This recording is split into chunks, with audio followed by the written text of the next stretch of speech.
Te falaram para cortar pão, arroz e batata para emagrecer, né? Então, e se eu te disser que essa pode ser uma das maiores mentiras da nutrição moderna? Pois é, a ciência está mostrando que o problema não é o carboidrato em si, mas o jeito que a gente come ele. Por décadas, a gente ouviu a mesma coisa: carboidrato é o inimigo. Que pão, arroz e batata são os culpados diretos pela gordura na barriga. Só que olha, essa história está muito, mas muito mal contada. Vamos pensar um pouco. Se os carboidratos fossem tão ruins assim, como é que a humanidade sobreviveu? Impérios inteiros, gigantes, foram construídos com base em dietas cheias de amido. A contradição é enorme, né? E tá mais do que na hora da gente desvendar isso. Beleza, então olha só o nosso plano. Primeiro, a gente vai desmascarar essa grande mentira. Depois, vamos encontrar o verdadeiro culpado. E aí vem a melhor parte: 4 truques científicos, bem práticos, para virar o jogo a nosso favor. A pergunta que não quer calar é essa: como é que a mesma comida que deixou os seres humanos saudáveis por milênios, de repente, virou a causa da nossa epidemia de obesidade? O que foi que mudou nesse meio tempo? É só olhar para a história, não tem erro. Do Egito à Ásia, das Américas até as famosas zonas azuis, onde as pessoas vivem mais de 100 anos, o amido sempre foi a base de tudo. E o mais interessante é que nessas populações, doenças como diabetes eram super raras. Fica óbvio que a resposta não está no carboidrato, mas em como ele é preparado e consumido. E aqui a gente encontra o verdadeiro culpado. O problema nunca foi a energia que vem do carboidrato, mas a velocidade com que essa energia invade a nossa corrente sanguínea. É essa entrega ultra rápida que causa um verdadeiro desastre no nosso metabolismo.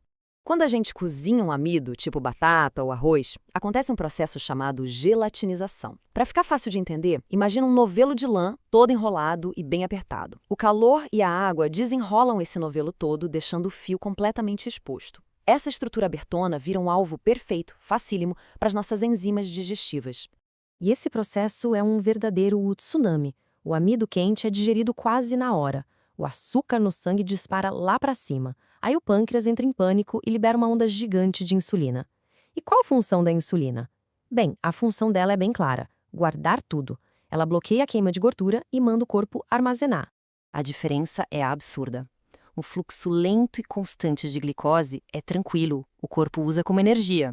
Agora, um tsunami, ele sobrecarrega o sistema todo e dispara o alarme de guardar gordura. O segredo, então, é transformar esse tsunami num fluxo lento e controlado. Certo, nosso primeiro protocolo é uma ferramenta poderosa que vem direto da química dos alimentos. A gente pode literalmente mudar a estrutura molecular da comida antes mesmo de colocar na boca. O nome disso é retrogradação. Basicamente, quando se esfria um amido que foi cozido, as moléculas dele se juntam de novo, só que agora numa estrutura super compacta, quase um cristal. Isso cria o tal amido resistente, que, como o nome já diz, resiste à digestão. Nossas enzimas simplesmente não conseguem quebrar ele direito. E a aplicação é muito, mas muito simples. O ideal é cozinhar os amidos, deixar na geladeira de um dia para o outro e aí reaquecer para comer. E o mais legal é que esse amido resistente sobrevive ao reaquecimento. Ele continua lá.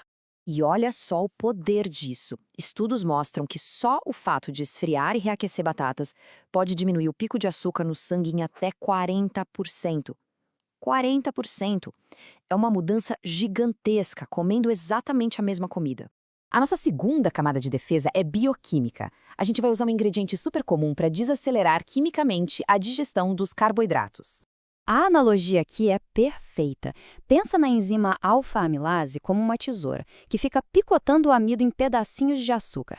O ácido acético que tem no vinagre meio que cega essa tesoura por um tempo. O resultado? A digestão fica bem mais lenta.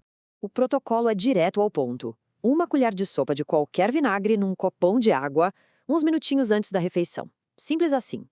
O objetivo aqui não é dar sabor, é só diminuir a velocidade com que a refeição vai ser digerida. O terceiro protocolo já não é sobre química, é sobre física. A ideia aqui é bem simples: criar uma barreira física no nosso intestino. Para isso, a gente precisa vestir os nossos carboidratos. Sabe, comer um carboidrato nu, ou seja, sozinho e com o estômago vazio, é pedir para um pico de glicose. Não tem barreira nenhuma. Mas quando se come fibras antes, elas criam uma espécie de malha, uma rede, que diminui a velocidade de absorção do açúcar. Então, o ponto principal é: a ordem importa e muito. A regra para cada refeição tem que ser essa. Primeiro, as fibras, tipo uma salada. Depois, as proteínas e as gorduras. E só por último, os amidos e carboidratos. Desse jeito, quando eles chegarem, a digestão já vai estar mais lenta. Chegamos ao nosso último protocolo, que responde à pergunta mais importante de todas. Depois que a glicose está no sangue, para onde ela vai? Para ser guardada como gordura ou para ser usada pelos músculos? A boa notícia é que a gente pode ajudar a decidir isso. Existe um mecanismo biológico incrível chamado GLUT4. Pensa nele como um portão que deixa o açúcar entrar nas células dos músculos. E a chave para abrir esse portão é a contração muscular. O simples ato de se mexer abre esses portões, sem precisar de um monte de insulina. É quase um atalho. Então, o protocolo é se mexer logo depois de comer. Não precisa ser uma maratona, não. Uma caminhada um pouco mais rápida de 10 a 15 minutos já faz maravilhas. Os músculos das pernas vão funcionar como uma esponja gigante, sugando a glicose do sangue para usar como combustível na hora. Então, vamos recapitular nosso kit de ferramentas. São 4 estratégias poderosas. 1. Resfriar os amidos. 2. Usar o escudo do vinagre. 3. Vestir os carboidratos com fibras e proteínas. E 4. Usar os músculos como uma esponja de glicose. Com isso em mãos, o jogo vira completamente. No fim das contas, carboidratos são como fogo. Uma ferramenta poderosa que pode construir ou destruir, depende de como se usa. A questão nunca foi eliminar o fogo, mas sim aprender a controlar. Com um pouco de inteligência, o carboidrato volta a ser o que sempre foi: combustível para a nossa vida e não para a doença.